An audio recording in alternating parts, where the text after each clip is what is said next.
বরিশালের বানারীপাড়া দক্ষিণ নাজিরপুর মাধ্যমিক বিদ্যালয়ের সাবেক প্রধান শিক্ষক জামাল হোসেনের পুনরায় যোগদানের খবরে ফুঁসে উঠেছে শিক্ষক, শিক্ষার্থী ও গ্রামবাসী। কারণ প্রধান শিক্ষকের মানসিক চাপে দপ্তরি জামাল হোসেন মারা যান। এছাড়া তুচ্ছ কারণে শিক্ষক ও শিক্ষার্থীদের সাথে খারাপ আচরণ করা সহ নানা অভিযোগ রয়েছে তার বিরুদ্ধে।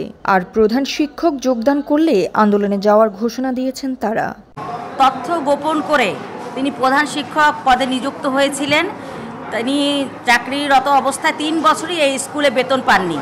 বেতন না পাওয়ার দরুন তার মেজাজ সবসময় খিটখিটে থাকতো এবং শিক্ষকদের, অভিভাবকদের এবং শিক্ষার্থীদের সকলের সাথেই তিনি খারাপ আচরণ করতেন। একজন ভালো প্রধান শিক্ষক আসবেন, যার মাধ্যমে এই স্কুল তার ঐতিহ্য ফেরত পাবে এবং আমাদের এই বানারীপাড়ায় এটা শিক্ষার আলো ছড়াবে, এইটাই আমরা চাই।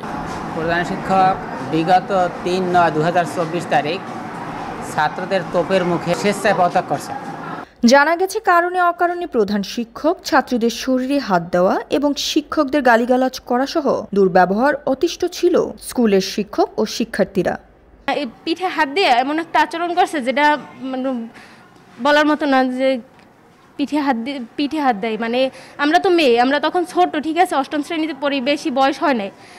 এ কারণে গত বছর ৩ সেপ্টেম্বর বিদ্যালয়ের সভাপতি উপজেলা নির্বাহী কর্মকর্তার নিকট পদত্যাগপত্র দেন জামাল হোসেন।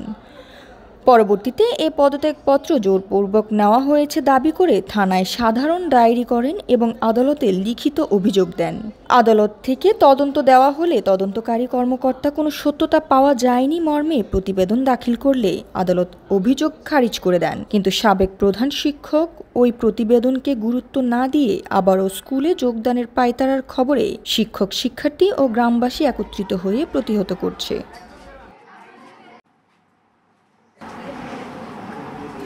আর জ্যোতি, দৃষ্টি ২৪।